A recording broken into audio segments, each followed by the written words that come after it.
Insyaallah. Dari kita sudah bergabung, alhamdulillah. Gimana kabarnya Ustaz hari ini? Alhamdulillah. Apakah suara Alhamdulillah. Barakallahu fikum. alhamdulillah. Afwan sampai terluput ya. Baru tadi sudah siap-siap. 15 peserta Ustaz. Apakah bisa dimulai Ya, atau menunggu? kita mulai saja. Kita Baik Ustaz. mulai dengan 15 peserta. Tidak mengapa. Iya. Semoga nanti yang di grup kelas parenting segera masuk. Ya, Khairan. baiklah. Ya, langsung saya kami buka. Bismillahirrahmanirrahim. Assalamualaikum warahmatullahi wabarakatuh. Waalaikumsalam Dan warahmatullahi wabarakatuh. salatan wa salaman ala Rasulillah.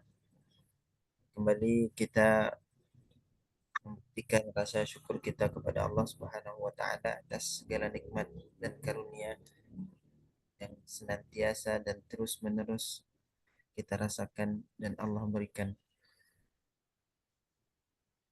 sehingga kita mampu dan bisa berkumpul lagi di ruang Zoom yang insya Allah dirahmati oleh Allah dalam rangka kelas parenting Ramadan. Sisa beberapa hari di penghujung Ramadan, semoga Allah berikan kita keistiqomahan, kekuatan, serta mendapatkan malam terbaik, yaitu malam Lailatul Qadar. Salawat serta salam tak lupa kita hadiahkan kepada baginda besar Nabi Muhammad SAW, pembawa risalah yang sempurna dan manusia terbaik yang Allah utus ke muka bumi untuk menyempurnakan akhlak manusia. Semoga dengan banyaknya kita bersalawat kepadanya menjadikan kita tergolong orang-orang yang mendapatkan syafaat di yaumil akhir kelak. Amin ya rabbal alamin. Kembali eh, kita memulai kelas parenting ini yang insya Allah di pertemuan yang ke-22 ini akan langsung dibawakan oleh materi kita, Ustadz kita, guru kita, Ustadz Haji Padran Akbar LC MHI. Untuk mempersingkat waktu, kami langsung saja persilahkan kepada beliau dengan segala hormat. Fa'alaihi tafadhal mashkura wa majura. Baik, barakallahu fiik. Alhamdulillah. Wassalatu wassalamu ala rasulillah wa ala alihi wa sahbihi wa man wala amma ba'du. Pada hari ini, pagi ini, insya Allah kita akan kembali melanjutkan kajian utama kita yang membahas tentang kiat-kiat membangun dan membentuk keluarga yang harmonis, keluarga yang berbahagia. Poin-poin pelajaran yang kita bahas, kita ambil dari satu kitab Munil Kutaib, ya, kitab kecil yang berjudul Tis'un wa Tis'una Fikratan di Hayatin Zawjiyatin Sa'idah. 99 kiat dalam upaya membangun keluarga yang berbahagia, disusun oleh Syekh Musyabbab bin Fahad Al-Asimi hafizahullah ta'ala. Pada hari ini kita masuk pada poin yang ke-22. Poin ini beliau beri judul dengan yadan wahidatan. Yadan wahidah. Yad itu artinya tangan, wahidah artinya satu. Satu tangan. Kalau kemarin tatawa'a wa la takhtalifa. Saling menyetujuilah kalian, saling sepakatlah kalian dan jangan berselisih. Kalau sekarang yadan wahidatan. Menjadi satu tangan. Apa maksudnya menjadi satu tangan ini? Mari kita baca. Beliau mengatakan at-ta'awunu 'alal birri atau 'alal khair, 'amalil khair, at-ta'awun 'ala fi'lil khairi min al-a'mal allati amara Allah biha ويتأكد التعاون بين الزوجين على الخير لا سيما في إدارة شؤون الأسرة. Bekerja sama dalam melakukan kebaikan adalah salah satu amalan yang diperintahkan oleh Allah Subhanahu wa taala. Dan kerjasama antara suami istri dalam kebaikan lebih ditekankan lagi. Seperti kerjasama mereka dalam mengurus urusan keluarga. Kata'awun ala idarati al-ibadati wal-iltizam bil-akhlaqil fadilah. Seperti bekerja sama di dalam menjalankan ibadah. Bekerja sama di dalam memotivasi, ya, saling memotivasi untuk iltizam, komitmen dengan akhlak-akhlak yang mulia. Wa ta'awun 'alal khidmati fil baiti wa tarbiyatil aulad. Kerjasama di dalam menyelesaikan urusan-urusan kerumah tanggaan. Bekerja sama di dalam mendidik, ya, dan mengarahkan anak-anak. Idhafatan ila ta'awuni ala is'adi ba'dihimul ba'd. Selain itu juga bekerja sama di dalam upaya saling membahagiakan satu sama lain. Jadi kerjasama, ya, antara pasangan suami istri di dalam melaksanakan hal-hal yang positif, di dalam melaksanakan aktivitas-aktivitas ibadah, baik, di dalam melaksanakan dan menyelesaikan urusan-urusan rumah tangga, pekerjaan-pekerjaan rumah tangga, bekerja sama di dalam mendidik, ya, dan mengarahkan anak-anak, ya, dan bekerja sama dalam upaya saling membahagiakan satu sama lain dalam rumah tangga. Itu adalah hal yang sangat penting dan hal yang sangat dianjurkan, yang mesti dilakukan oleh pasangan suami istri.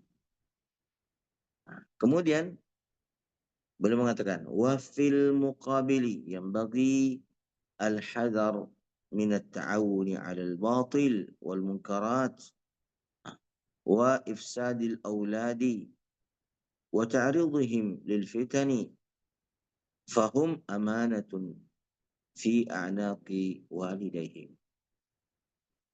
Sebaliknya, kata beliau, sebaliknya harus berhati-hati dari kerjasama dalam kebatilan.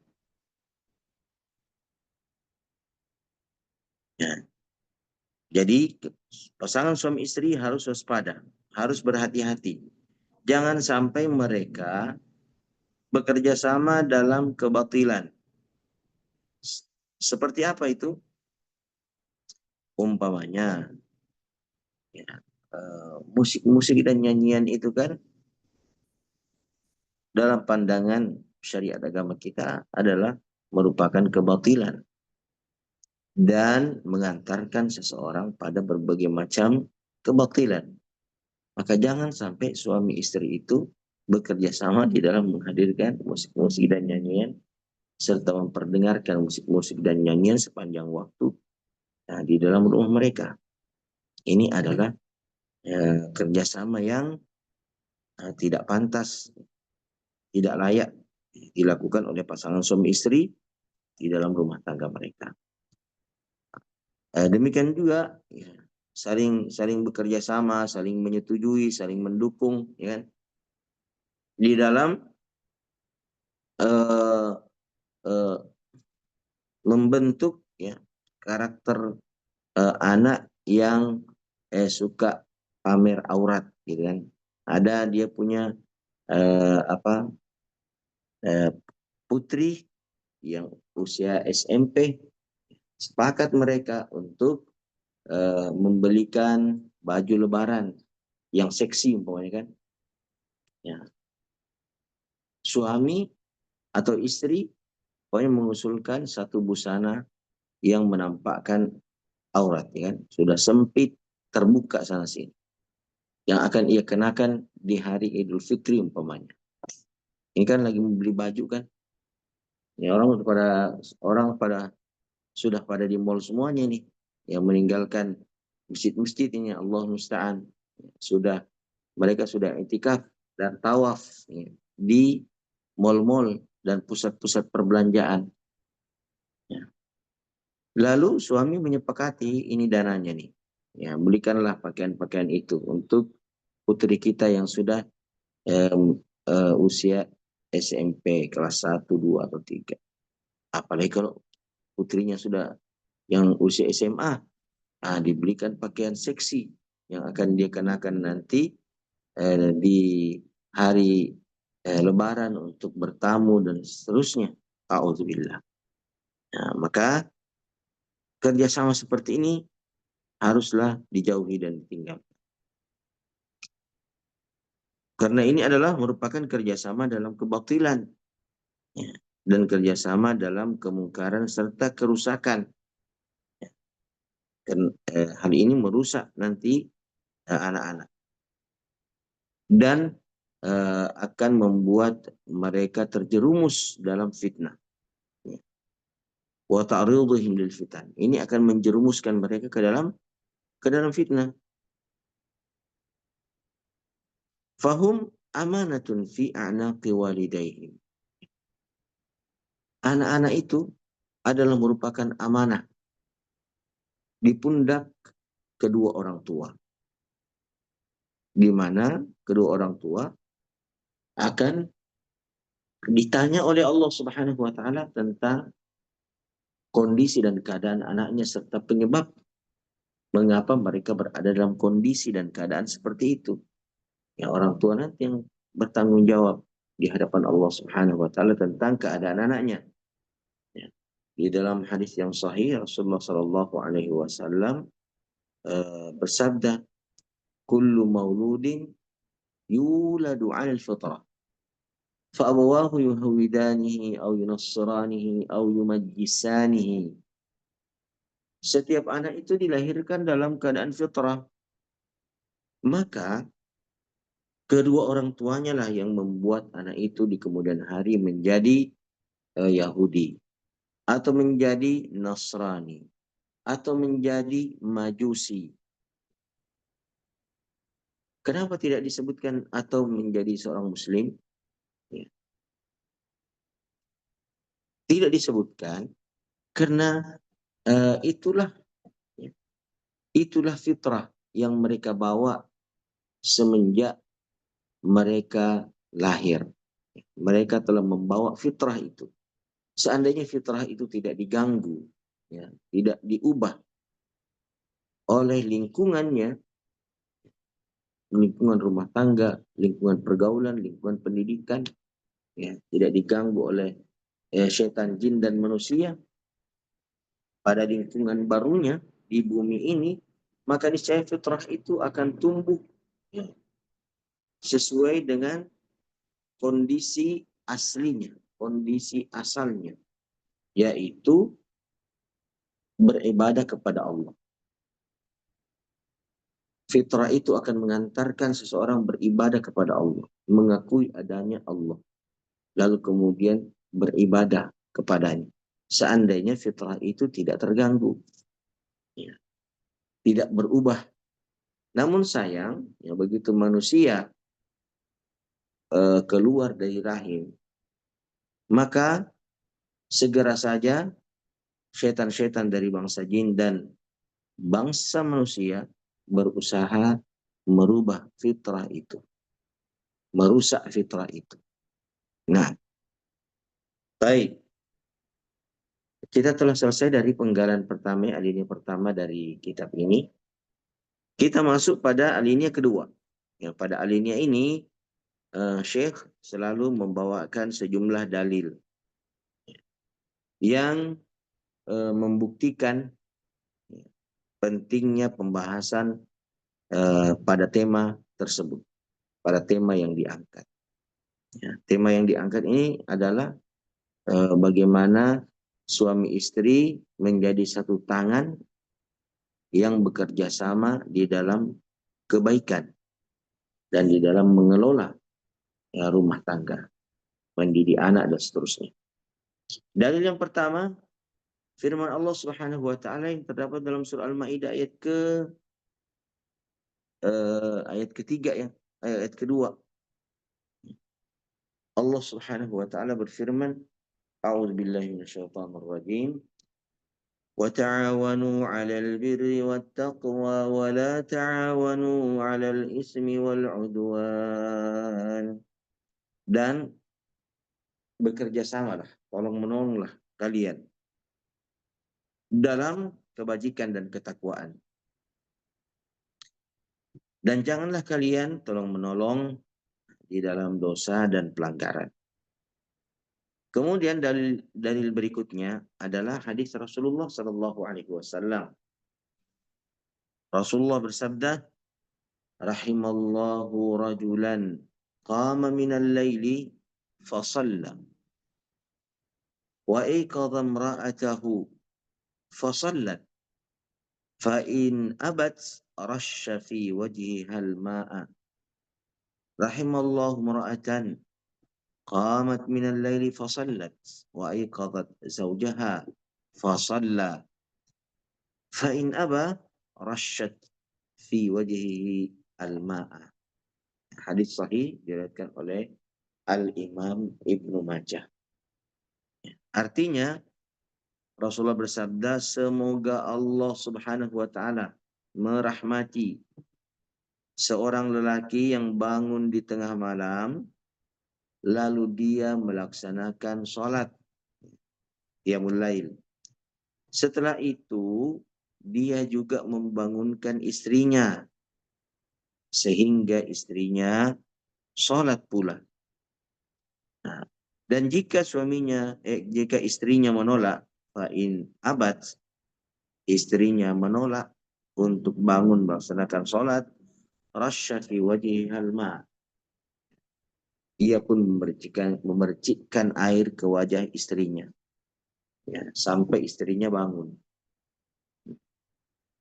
Dan kata Rasulullah sebaliknya, semoga Allah Subhanahu wa taala merahmati seorang wanita yang bangun di tengah malam lalu melaksanakan sholat qiyamul lail, ya, dan membangunkan suaminya, ya, untuk dapat melaksanakan sholat pula hingga suaminya sholat. Dan jika suaminya enggan untuk bangun, maka istrinya mengambil air lalu memercikkan ke wajah suaminya hingga dia terbangun, hingga ia terjaga. Syekh Musyabbab hafizahullah mengatakan terkait dengan hadis ini, ya, fi hadzal hadithi yuraghibu sallallahu alaihi wasallam az-zawjaini fi at-ta'awuni ala qiyamil lail. Di dalam hadis ini Rasulullah sallallahu alaihi wasallam mendorong dan memotivasi pasangan suami istri untuk bekerja sama di dalam melaksanakan amalan qiyamul lail. Wa huwa misalun litta'awuni fi sairil a'mali khususan at-ta'at. Dan ini adalah merupakan contoh kerjasama di dalam, ya, mengamalkan amalan-amalan kebajikan secara umum. Jadi satu contoh ini mencakup kerjasama di dalam melakukan amal-amal kebajikan yang lainnya. Jadi kalau di tengah malam buta saja, di waktu di mana orang terlelap tidur, ya, nyenyak tidur, suami istri ini bisa bekerja sama ya, di dalam melaksanakan qiyamul lail, apalagi di siang hari, ya, yang merupakan waktu beraktivitas, ya, bukan waktu tidur. Ya, maka tentu saja mereka lebih harus untuk membangun kerjasama yang baik, ya, di dalam melaksanakan aktivitas-aktivitas kebajikan. Ya. Baik. Selanjutnya hadis yang ketiga, ya, yang menjadi dalil ya, pentingnya at-ta'awun ini.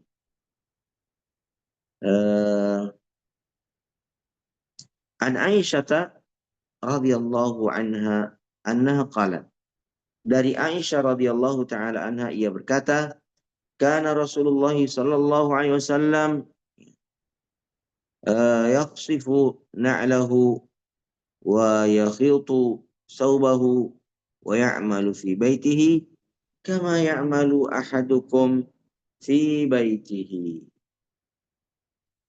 Aisyah radhiyallahu taala anha mengabarkan bagaimana sikap Rasulullah, keadaan Rasulullah ketika beliau berada di rumahnya. Ya. Beliau mengatakan, adalah Rasulullah Shallallahu Alaihi Wasallam itu, ya, beliau memperbaiki sendiri sendalnya, menjahit sendiri pakaiannya, dan bekerja di rumah sebagaimana salah seorang dari kalian bekerja di rumahnya. Jadi ternyata Nabi kita Muhammad Shallallahu Alaihi Wasallam yang saat itu, ya, dia tidak hanya sekedar menjadi imam besar bagi kaum muslimin, namun juga sebagai kepala negara yang menguasai hatta non-muslim. Imam dan kepala negara yang sangat agung dan berwibawa ini ternyata menjahit baju di rumahnya, ternyata yang menyol, ya, melem, ya, memperbaiki sendalnya sendiri. Ternyata dia melakukan pekerjaan-pekerjaan rumah tangga yang biasa dilakukan oleh wanita di rumah-rumah mereka, seperti mengepel, barangkali menyapu, membersihkan dan seterusnya, ya. Rasulullah merapikan dan membersihkan rumah.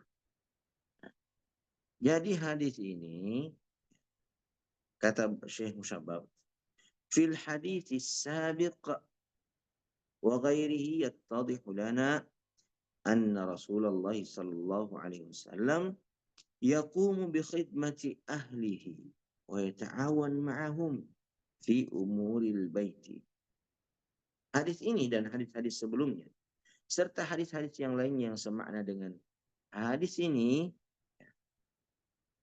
menjelaskan kepada kita secara gamblang bahwa Rasulullah Shallallahu Alaihi Wasallam itu melayani keluarganya dan bekerja sama dengan mereka dalam urusan-urusan kerumah tanggaan, terutama dalam urusan pribadi beliau. Beliau membantu keluarganya, membantu istri-istrinya, bekerja sama dengan istri-istrinya di dalam mengurus dan menyelesaikan pekerjaan-pekerjaan rumah tangga.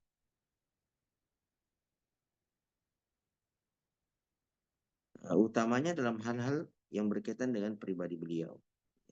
Beliau sendiri yang kadang melakukan seperti menjahit, ya, dan memperbaiki sendal, ya, dan seterusnya. Wa halaba syatahu idza ihtaja ila dzalik, ya. Dikatakan sini, dan beliau, ya, memerah sendiri susu kambingnya jika Rasulullah membutuhkan. Ya, jadi ya, kalau kita sekarang kan, ya, kalau mau minum susu kan tidak perlu ke kandang kambing lalu perah susunya, ya kan? Tidak mesti.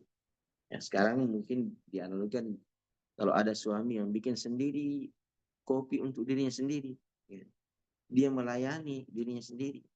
Nah, itu bukanlah suatu aib, itu bukan suatu kekurangan yang dapat mencederai kewibawaan suami dan kepemimpinannya.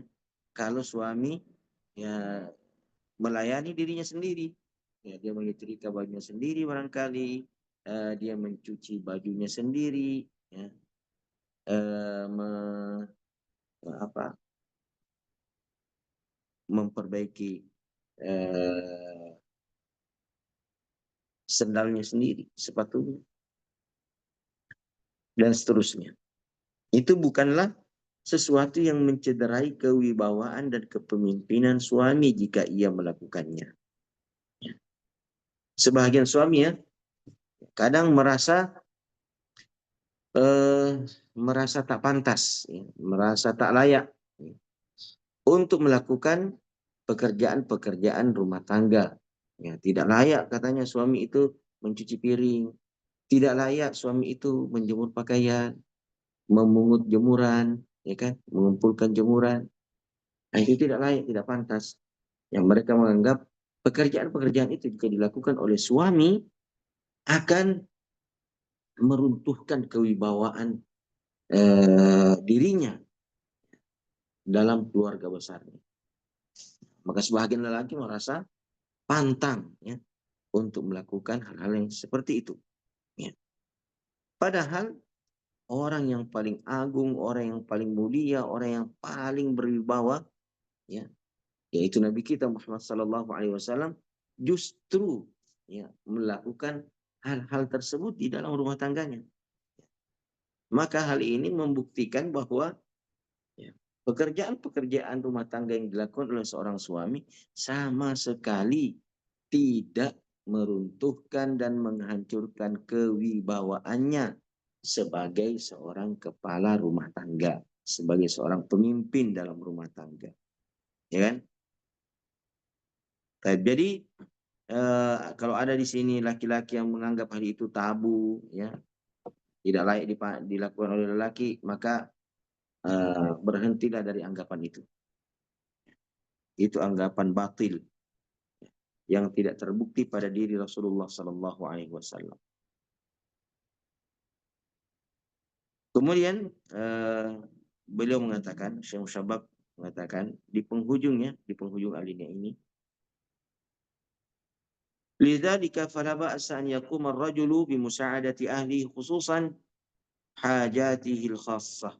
Nah, oleh karenanya kata beliau, tidak mengapa bagi seorang suami, bagi seorang lelaki, untuk turun tangan membantu istrinya, bimusa'adati ahli, membantu istri. Dia harus turun tangan membantu istrinya, khususnya, ya, khususnya, ya, di dalam melayani dirinya sendiri, melayani dirinya sendiri.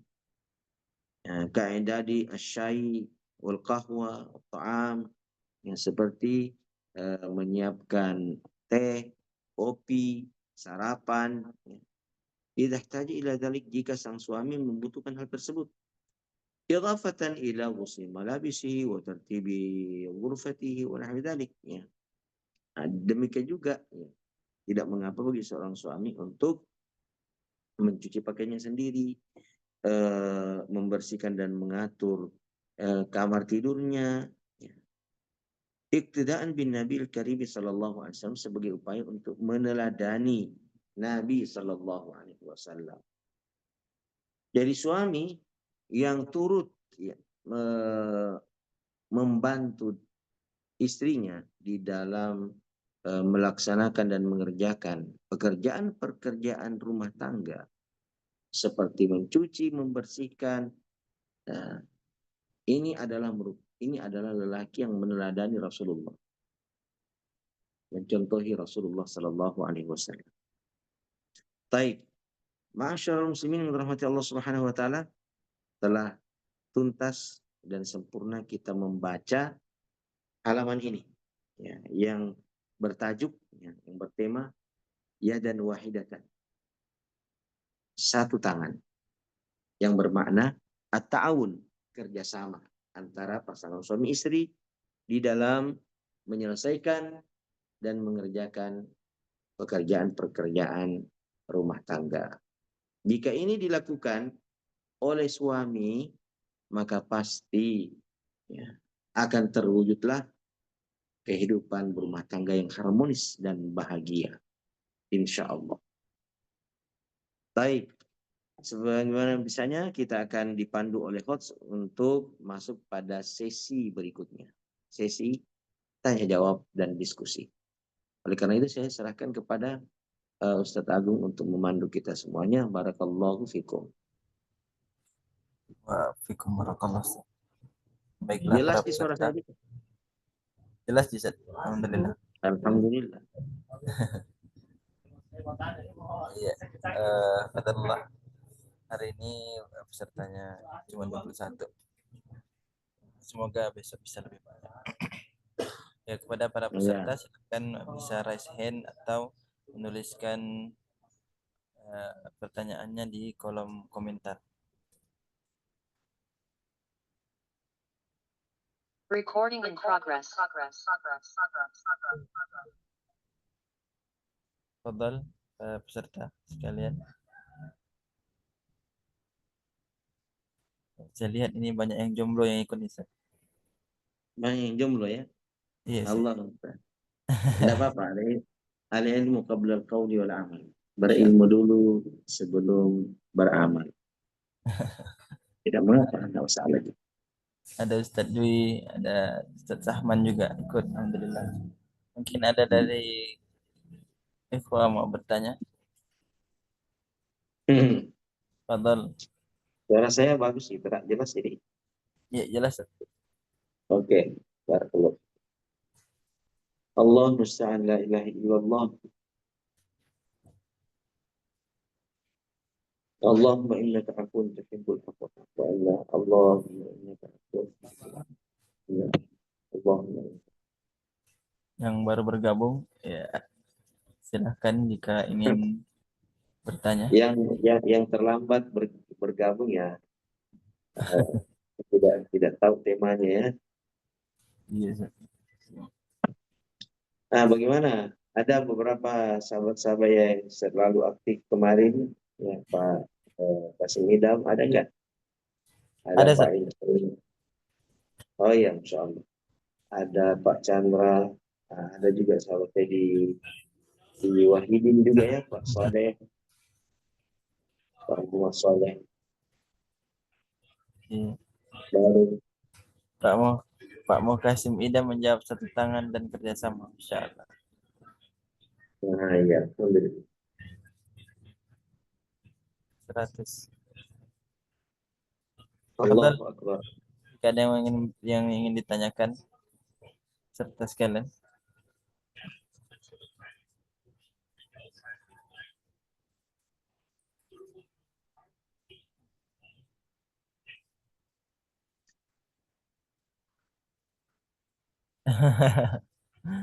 Luput sedikit Ustaz, tertidur sambil tunggu antum, Masya Allah. Ya, perkenalkan.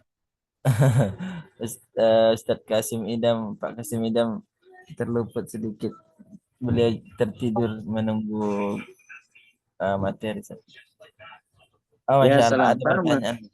Ya, sama kasusnya dengan saya tuh. Saya sambil menunggu tadi itu, tertidur saya, subhanallah. Iya, Masya Allah. Ada pertanyaan dari Ustadz Dwi Cahya Oktianto. Bismillah, Afwan Fadal. Ustadz, bagaimana cara untuk mengenal lebih dalam calon pasangan yang akan kita nikahi, Ustadz? Masya Allah, sepertinya beliau sudah ada calon. Fadal, Ustadz. Ternyata antum sudah menyenter-nyenter ya. Penting bagi antum ya yang jomblo-jomblo ini ya. Ya, sebelum menikah, antum sangat perlu untuk mengetahui karakter tabiat daripada calon pasangan yang akan menjadi pendamping hidup antum nantinya. Penting itu, perlu. Ya, memahami, mengetahui ya, karakter ya. Akhwat juga begitu. Kalau ada akhwat di sini, akhwat itu harus mengetahui karakter. Makanya kan dalam syariat kita itu ada proses ta'aruf namanya kan. Ta'aruf. Ya, saling mengenali. Hanya saja, ya tidak boleh seorang lelaki itu secara langsung menggali informasi tentang karakter calon pasangannya itu kepada targetnya. Ya. Pertama, kenapa tidak boleh secara langsung? Pertama, karena itu dapat menjerumuskan mereka dalam perbuatan zina. Sementara dalam surah Al-Isra, Allah Subhanahu wa taala berfirman, "Wala taqrabuz zina, innahu kana fahishatan wa sa'a sabila." Janganlah kalian mendekati zina karena itu adalah seburuk-buruk jalan. Ya. Itu adalah kekejian dan merupakan seburuk-buruk jalan. Seburuk-buruk jalan untuk mendapatkan pasangan. Ya. Dan yang kedua, informasi yang digali oleh seorang lelaki langsung kepada sumber. Ya. Dalam hal ini kadang tidak valid. Ya. Cenderung pasangan itu akan merekayasa dan membuat-buat. Ya. Sebagaimana ketika dia hendak keluar rumah, mungkin dia akan rapikan dulu ya penampilannya, dia akan tutup aib-aibnya, celah-celah yang bisa dilihat, ya kan? Nah, maka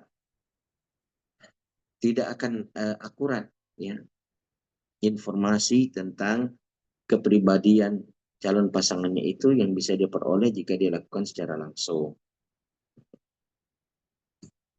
Baik, maka menggunakan pihak ketiga, Kalau mau secara langsung, lihatlah karakter tabiat lingkungan rumah tangganya.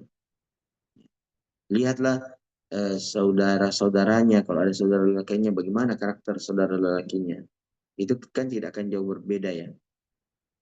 Apa kegemaran-kegemarannya, baik bagaimana perilakunya, dan bertanya kepada teman-teman dekatnya, keluarga-keluarga dekatnya tentang karakter wanita tersebut. Ya, bisa ditelusuri kalau dia punya murabi, bisa murabi ya kan, ya melalui keluarga kerabat ya wanita kita, ya melalui dia cari informasi tentang siapa dia dan bagaimana karakternya. Itu penting dan harus dilakukan oleh seseorang sebelum mengajukan lamaran. Ya. Taib. Barangkali seperti itu ya.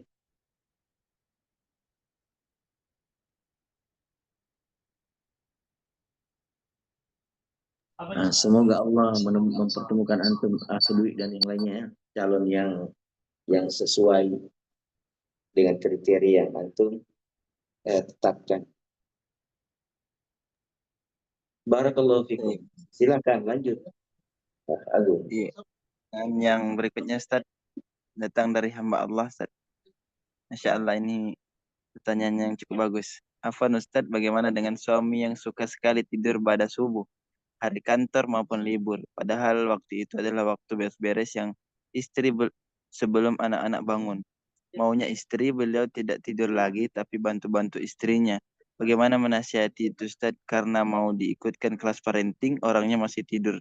Ini yang buat yang suka tidur pagi Ustaz. Ustaz. Ya salam, ya salam. Baik, ya. Bagaimana dengan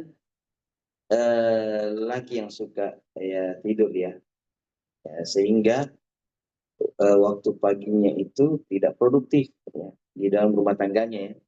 Ya, dia tidak bisa menjalankan kiat yang ini nih, kiat yang ke-22 yang kita bahas ya dan wahidah, menjadi satu tangan, maksudnya bekerja sama dengan keluarganya di dalam menyelesaikan pekerjaan-pekerjaan rumah tangga di pagi hari. Nah, ini adalah sesuatu yang tidak layak. Ini adalah sesuatu yang tidak pantas. Seorang lelaki itu harus menyadari bahwa apa yang dia lakukan itu adalah sesuatu yang keliru. Itu hal yang pertama yang harus dipahami oleh para lelaki.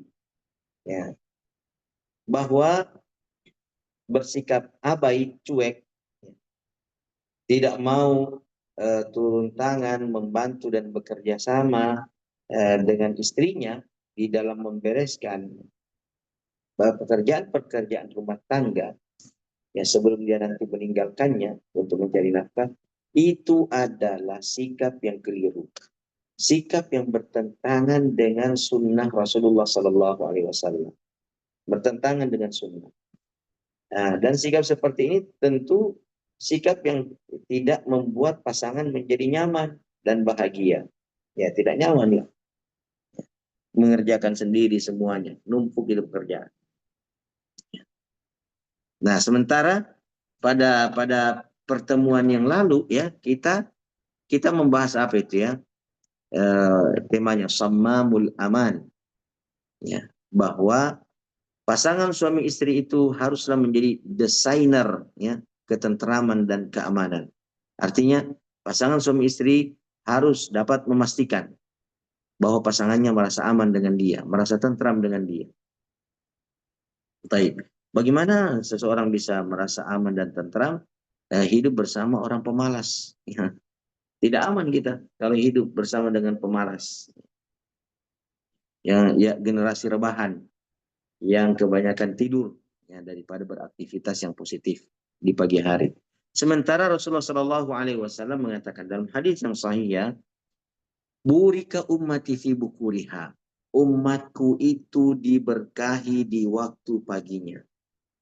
Apa yang menyebabkan umat ini diberkahi pada waktu paginya? Penyebabnya adalah aktivitas-aktivitas yang dia lakukan semenjak pagi buta.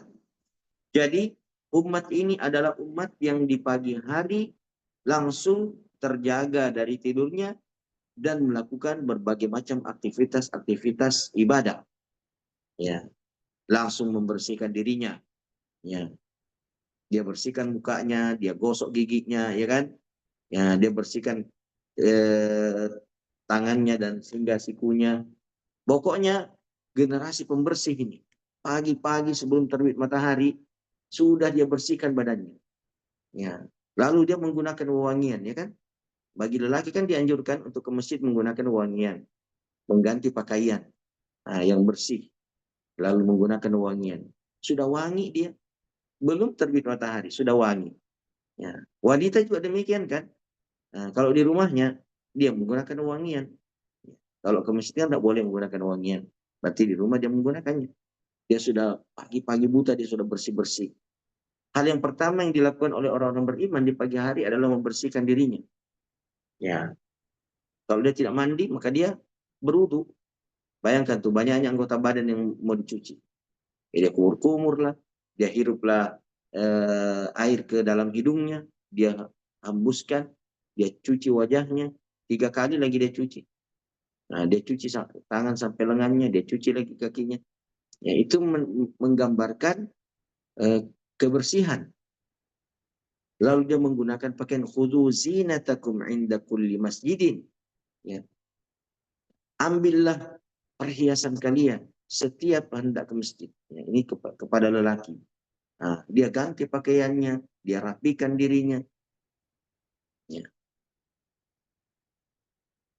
Ini menggambarkan betapa orang-orang beriman itu di pagi hari adalah orang-orang yang segera melakukan aktivitas positif, ya,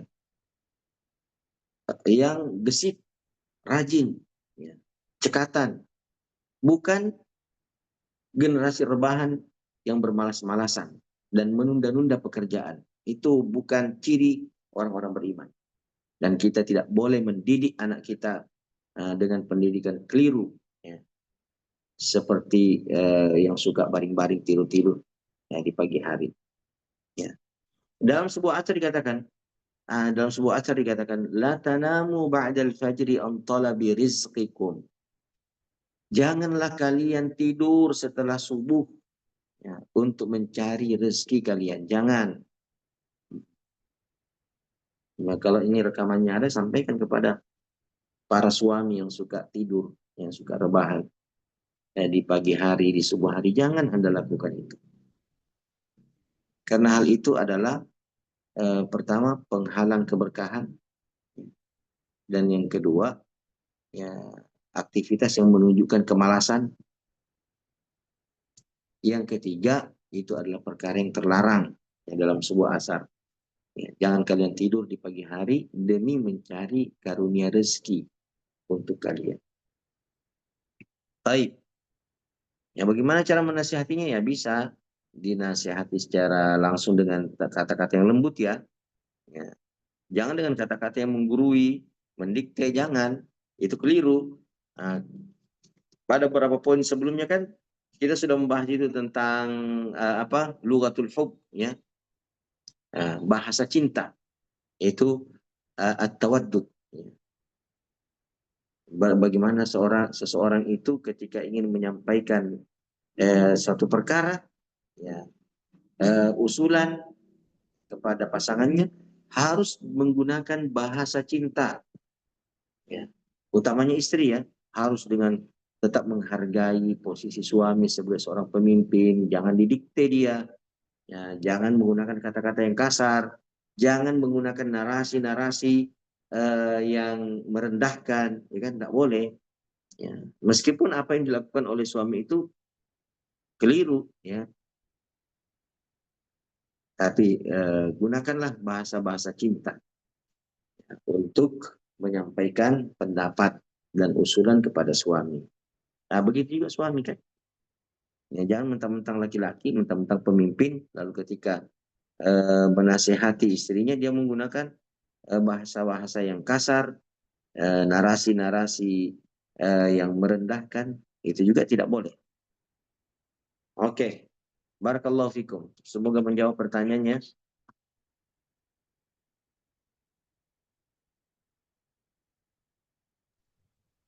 Insyaallah. Iya, Masya Allah. Semoga yang bertanya eh, dapatkan jawaban dan semoga suaminya dapat hidayah. Kemudian pertanyaan berikutnya, Ustaz, ini datang dari seseorang yang tidak ingin disebutkan namanya karena pesan langsung ke panitia.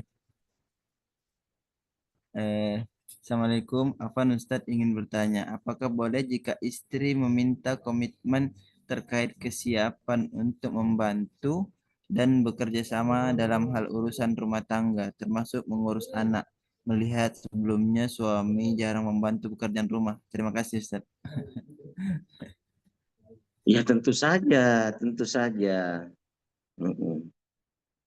Tanpa dimintai komitmen, ya seorang suami itu harus ya tanpa dimintai komitmen sebenarnya. Apalagi kalau dimintai komitmennya. Ya tanpa dimintai komitmen, seorang suami itu harus membantu.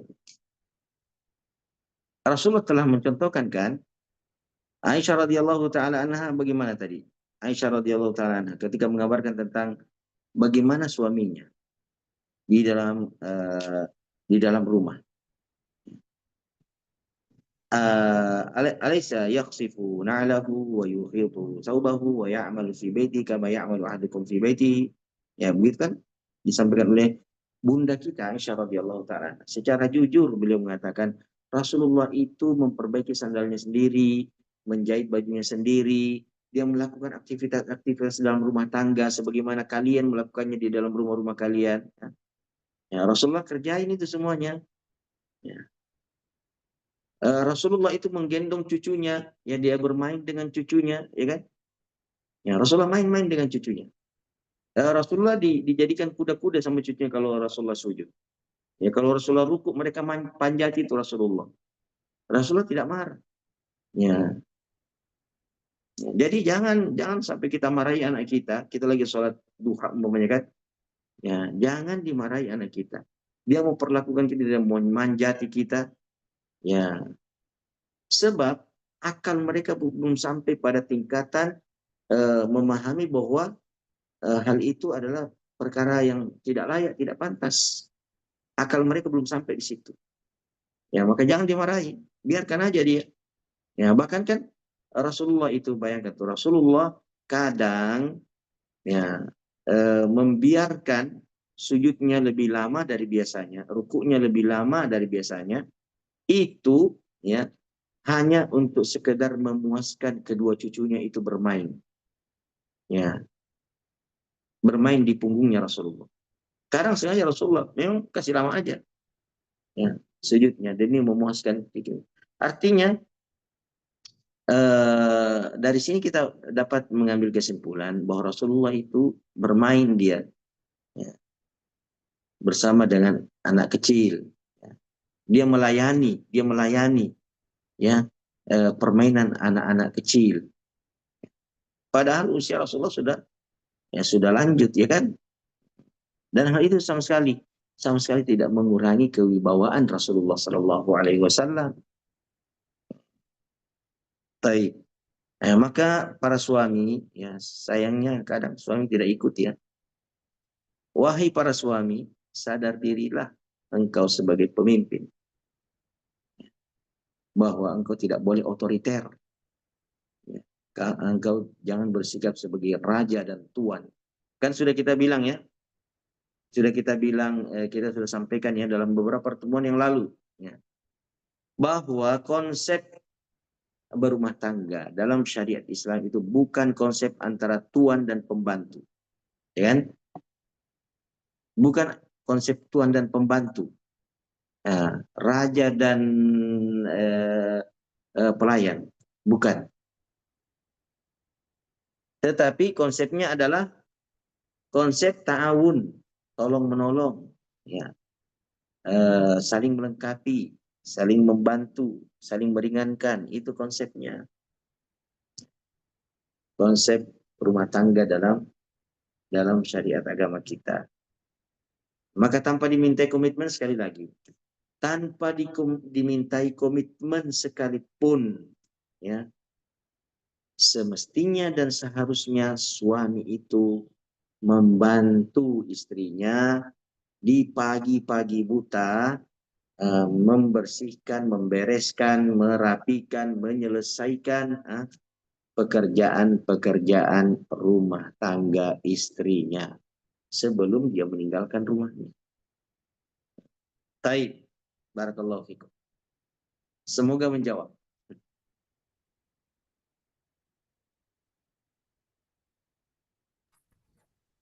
Masya Allah. Baik Ustaz, ini pertanyaan dari Muh Kasim Idam Ustaz, yang selalu aktif bertanya. Iya, barakallahu fikum. Perihal kado Ustaz. Terkait Iya. hadis tentang saling memberi hadiah dengan tujuan agar saling mencintai. Pertanyaan Ustaz, bagaimana dengan sering dilakukan oleh orang saling bertukar kado. Misalnya ada 10 orang, maka masing-masing menyiapkan kado 10 dan untuk isi kado itu ditentukan harganya dan jenis seperti makanan atau cemilan. Ini lagi viral, bahkan biasa dibuat video kontennya, dan bahkan juga sekolah Islam melakukan baik murid dan gurunya. Betul, Ustaz. Taib. Ya. Nabi kita Muhammad Sallallahu Alaihi Wasallam bersabda, tahadu tahabu. Ya. Saling memberi hadiahlah kalian.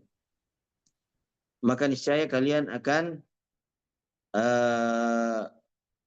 saling mencintai. Maka berbagi hadiah, ya, ini kan namanya hadiah ya, bukan transaksi bukan transaksi jual beli ya. Ini hadiah, saling bertukar hadiah. Ya, akadnya adalah saling bertukar hadiah. Bukan saling melakukan transaksi jual beli. Ya, ini hadiah. Maka hal ini sesuatu yang mubah. Ya, tidak mengapa. Ya, khususnya di hari raya. Ya, tabadul hadaya itu fi ayyamil Id la ba'sa biha, tidak apa-apa. Dan metodenya ya ditentukan pokoknya, ya pokoknya nilainya yang akan kita tukar ini, saling bertukar ini terserah mau apa ya. Yang penting nilainya pokoknya batasan 100.000 pokoknya, 100.000-an, enggak masalah. Tidak dibatasi juga nilainya enggak masalah. Ya, kalau saya terima lebih rendah dari nilai yang saya berikan, saya kan tidak bertransaksi jual beli. Saya memang ingin ya siapapun yang akan menerima hadiah saya yang istimewa ini, ya itu tidak mengapa. Saya rela apapun yang saya terima dari saudara saya kalau dia hadir. Banyak begini nih, eh, teman saya, sahabat saya datang mengunjungi saya. Dia membawa makanan yang lezat sekali, lengkap pula dia. Ya. Di hari berikutnya saya ingin membalas itu, tapi kemampuan saya tidak bisa seperti saudara saya. Ya, kelapangan rezeki saya tidak memudahkan saya untuk membalas itu kan hadiah-hadiahnya yang istimewa itu, makanan-makanannya. Apakah tercela bagi saya untuk menghadirkan pisang goreng saja? Tidaklah. Ya. Apakah sahabat saya itu harus kecewa? Kemarin saya bawakan bla bla bla bla bla makanan lezat, ya. Roti Amanda. Lalu dia besoknya datang coba pisang goreng, kan tidak begitu. Ya, tidak boleh kita mencela pemberian orang lain sebagaimana kita tidak boleh berbangga dengan pemberian kita kepada orang lain. Tidak boleh. Ya, kita harus menghargai kemampuan sahabat kita di dalam memberikan apa yang dia sanggupi. Dan kita tidak boleh merendahkan saudara kita. Kita beri dia hadiah tapi kita rendahkan. Tidak boleh kan? Jadi hal yang seperti itu adalah perkara yang mubah. Mubah ya. Bahkan saling bertukar hadiah itu adalah sebuah anjuran ya. Dari hadis Rasulullah, tahadu tahabu, saling memberi hadiah lah. Kalimat tahadu itu mengesankan timbal balik, ya, saling memberi, saling memberi. Baik, barakallahu fikum. Semoga ini menjawab pertanyaannya. Terima kasih Midam. Ya.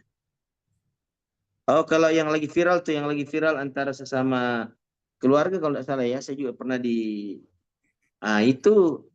itu luar biasa itu. Artinya sangat berkesan ya dalam dalam rumah tangga antara saudara ya, yang diperlihatkan kepada saya kalau tidak salah dari Malaysia itu ya. Ya, jadi ini hadiahnya kakak pertama nih dibagi nih kotak-kotak kan yang dihamburin tuh. Lalu masing-masing dari saudara-saudaranya mengambil. Kemudian nanti hadiahnya kakak kedua, kakak ketiga dan seterusnya dan seterusnya dan seterusnya. Ya, yang juga akan diambil oleh masing-masing saudaranya. Terlihat mereka sangat ceria, sangat berbahagia. Nah, ini adalah sesuatu yang dianjurkan ya, ya memasukkan rasa bahagia ya kepada saudara. Salah satu di antara amalan yang dianjurkan ya, adalah memasukkan rasa bahagia ke dalam hati saudara kita. Wallahu ta'ala. Insyaallah. Beliau merespon dengan pertanyaan lagi Ustaz. Mau kasih ini, Boleh? ada pendapat bahwa terlarang karena transaksi jual beli. Itu bukan transaksi jual beli lah, macam mana? Itu transaksi hadiah, bukan jual beli. Wallahu ta'ala alamnya. Saya tidak memandang itu. Boleh kita berbeda pendapat. Boleh kita berdiskusi dalam hal itu. Ini kan saling memberi hadiah.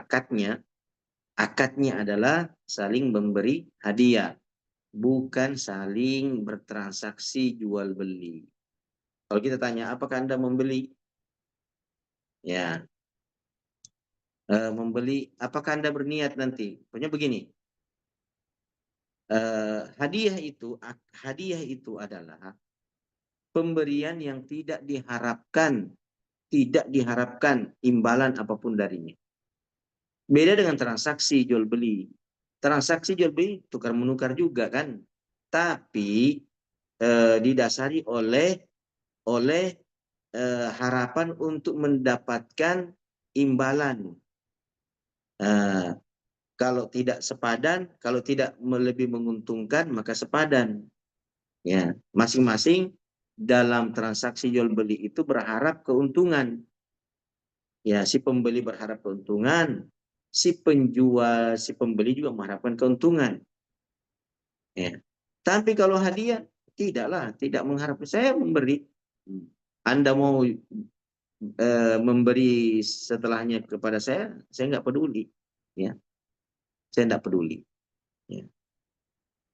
Jadi tukar menukar tahadu itu adalah timbal balik ya, timbal balik sebenarnya. Ya, tapi ketika saya memberi, saya tidak berharap Anda akan memberi kembali. Ya, saya tidak berharap bahwa kalau Anda nanti mau memberi seimbang dengan apa yang saya berikan atau lebih baik daripada apa yang saya berikan. Ya, itu tidak ada dalam transaksi saling memberi hadiah. Tidak ada harapan-harapan seperti itu. Taib. Wallahu ta'ala alam. Ya, kita ke pertanyaan berikut. Iya, mengenai di luar materi Ustaz, masalah Boleh. pernah melihat di YouTube bahwa membaca 2 surah pendek setelah Al-Fatihah. Adakah petunjuk hadis tentang tersebut? Apa membaca surah? Membaca 2 surah pendek setelah Al-Fatihah. Ustaz. Kalau tentang dalilnya, wallahu alamnya saya di dalam sholat maksudnya. Di dalam sholat. Iya, Ustaz, dalam sholat. Artinya Oh setelah iya. Al-Fatihah baca 2 surah pendek yang beda beda surah. Ustaz. Ada sahabat Rasulullah itu setelah Al-Fatihah dan setelah dia membaca surah, ya, dia selalu membaca surah Al-Ikhlas. Pokoknya selalu membaca surah Al-Ikhlas. Surah apapun yang dia baca, maka dia akan tutup dengan surah Al-Ikhlas. Nah, ketika dikonfirmasi ke sahabat itu, dia mengatakan, aku sangat mencintai surah Al-Ikhlas. Qul huwallahu ahad. Jadi selalu dia ikutkan dengan surah apapun yang dia baca. Nah, maka beberapa saat setelah itu Rasulullah mengatakan, ya, Allah mengabarkan kepadaku untuk mengabarkan kepadamu bahwa Allah mencintaimu sebagaimana engkau mencintai surah Al-Ikhlas itu. Ya, itu sahabat, ya, ada sahabat yang melakukan hal itu. Ya, tapi surah Al-Ikhlas, ya kan? Ya, karena dia sangat suka dengan surah Al-Ikhlas, ya, maka ayat apapun yang dia baca, ya, setelah Al-Fatihah, dia rangkaikan dengan membaca lagi surah Al-Ikhlas. Taib, namun saya agak luput ya redaksi hadisnya. Nanti saya carikan untuk antum.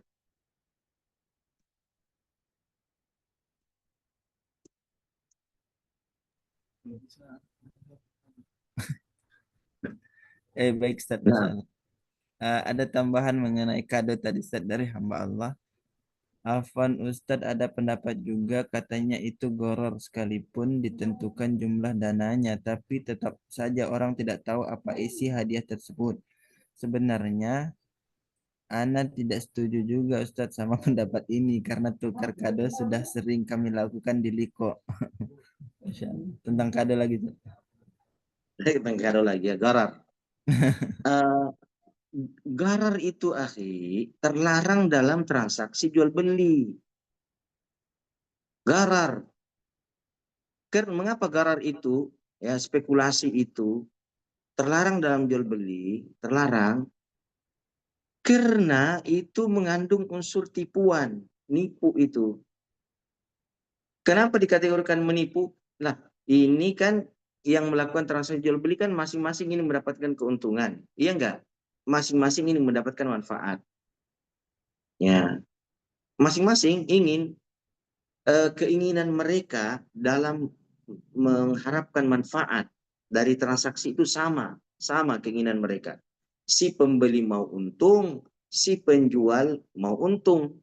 Nah, kalau ada di antara mereka yang rugi, maka berarti yang rugi itu tertipu, gararlah itu, terlaranglah itu. Nah, sementara dalam transaksi dalam hadiah, hadiah itu bukan transaksi, hadiah itu bukan transaksi. Ya, kalau akadnya hadiah, saya memberi hadiah, apakah kamu harus balas saya? Tidak kan? Tidak. Ya, saya tidak mesti menanti. Makanya hadiah itu, kalau Anda memberi hadiah, kalau Anda memberi hadiah, ya, tidak perlu Anda menanti balasan dari saudara Anda. Ya. Tapi saudara Anda itu suatu saat dia akan membalas hadiah itu. Membalas hadiah itu dianjurkan. Kan Rasul mengatakan, tahadu, saling berbagi hadiah. Berarti nanti saudara Anda akan membalas hadiah itu. Ya, membalas. Tapi balasannya kan sesuai dengan tingkat kemampuan dia. Ya, beda dengan jual beli. Saya akan bayar. Apakah pembayaran itu sesuai dengan tingkat kemampuan saya? Tidak. Ya, tidak sesuai dengan tingkat kemampuan kalau membayar dalam transaksi jual beli. Harus sesuai dengan harga barang itu. Ya. Harga dan nilai barang harus seimbang supaya tidak ada yang merasa dirugikan. Maka gharar pun terlarang, spekulasi. Ini bisa untung, bisa rugi. Ya, bisa untung, bisa rugi. Ya, dalam transaksi jual beli tidak boleh. Ya, tidak boleh. Ya, makanya membeli dalam karung banyak, membeli buah yang belum matang, yang masih kecil-kecil, dibeli. Nah, itu gharar. Bisa jadi nanti buahnya tidak matang, ya kan? Bisa jadi buahnya nanti cacat. Ya. Anda telah membayar dengan harga buah yang bagus. Sementara nanti setelah beberapa pekan, beberapa bulan, ternyata buah yang Anda bayar itu ya tidak sesuai dengan harapan. Maka terjadilah gharar di situ. Ya, terjadilah gharar. Gharar itu hanya berlaku, larangannya berlaku dalam transaksi jual beli. Sementara dia tidak terlarang dalam transaksi, bukan transaksi ya, kita tidak boleh mengatakan transaksi. Dalam tukar menukar hadiah. Tukar menukar hadiah tidak ada istilah gharar. Wallahu ta'ala. Bisa dipahami ya apa yang saya maksudkan? Ya, Ustaz, Semoga semoga bisa menjawab. dipahami. Iya, Ustaz. Tadi itu pertanyaan terakhir, Ustaz, dari Boleh. kolom komentar, dan mungkin langsung closing statement, Ustaz. Barakallahu fikum jami'an. Nah, Ustaz. Kita kembali kepada materi kita ini supaya tidak lupa nih ya. Yadan wahidah. Jadi kita kembali menegaskan, wahai para suami ya, dan calon-calon suami, janganlah Anda menganggap ya, bahwa kewibawaan Anda akan runtuh dan hancur disebabkan karena Anda ikut terlibat ya, di dalam mengerjakan pekerjaan-pekerjaan rumah tangga. Ya. Sebab ada lelaki yang jauh lebih mulia, jauh lebih agung, telah melakukannya di dalam rumah tangga beliau, yaitu Rasulullah Sallallahu Alaihi Wasallam. Dan tentu kita sebagai lelaki dan sebagai suami tidak jauh lebih utama, ya, dibandingkan Rasulullah Sallallahu Alaihi Wasallam. Maka jika saja Rasulullah membantu istrinya membereskan pekerjaan-pekerjaan rumah tangga, ya, maka tentu kita lebih pantas, lebih layak, ya, sebagai suami untuk melakukan hal tersebut di dalam rumah tangga kita masing-masing demi meneladani Rasulullah Sallallahu Alaihi Wasallam. Ya, jadi demikian apa yang dapat kita pelajari pada pagi hari ini. Semoga memberikan manfaat. Apa yang benar tentu datang dari Allah Subhanahu Wa Taala dan itu adalah merupakan karunia darinya yang patut kita syukuri. Apa yang keliru dan salah Ya pasti itu datang dari kelemahan dan kebodohan kami. Maka kewajiban kami memohon ampun kepada Allah Subhanahu wa taala dari tersampaikannya kekeliruan dan kesalahan itu sepanjang materi ini, dan kewajiban antum menolak kekeliruan dan kesalahan itu lalu kemudian meluruskan dan membenarkannya agar tidak terwariskan pada generasi kita selanjutnya. Saya tutup dengan doa kafaratul majlis. Subhanakallahumma wa bihamdik, asyhadu an la ilaha illa anta, astaghfiruka wa atubu ilaik. Assalamualaikum warahmatullahi wabarakatuh. 24 peserta. Baik, saya pamit ya, Akh Agung. Allah Ustaz. Baik, Ustaz.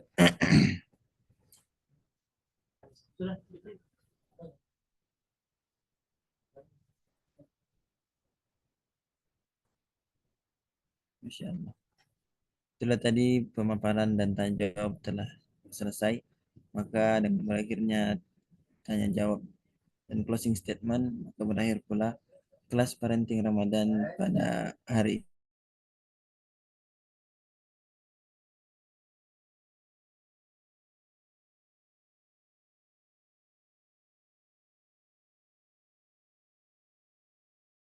Dan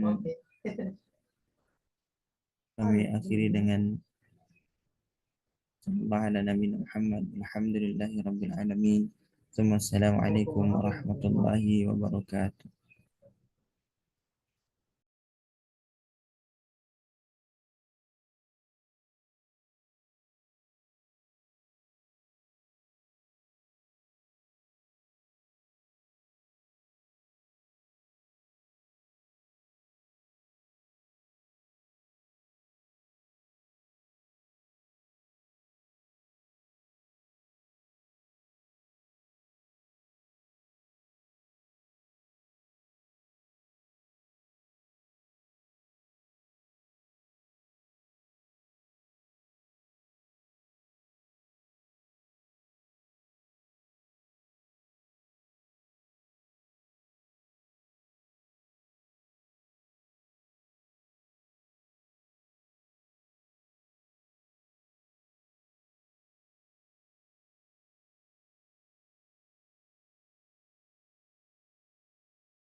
Tes atas nama Ridwan.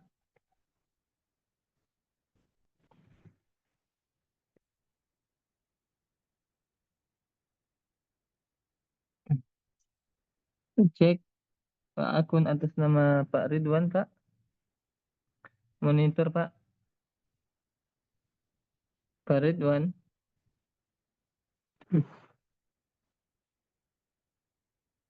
Pak Ridwan. Halo.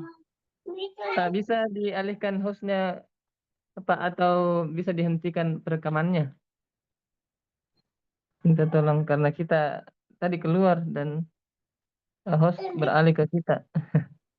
Mau bagaimana caranya kira-kira? Coba kita atau ketik saja apa akunku di obrolan itu, di ketik ya akunku di peserta, baru jadikan co-host. Ada titik 3. Oh ya, oke. Iya. Iya, syukur.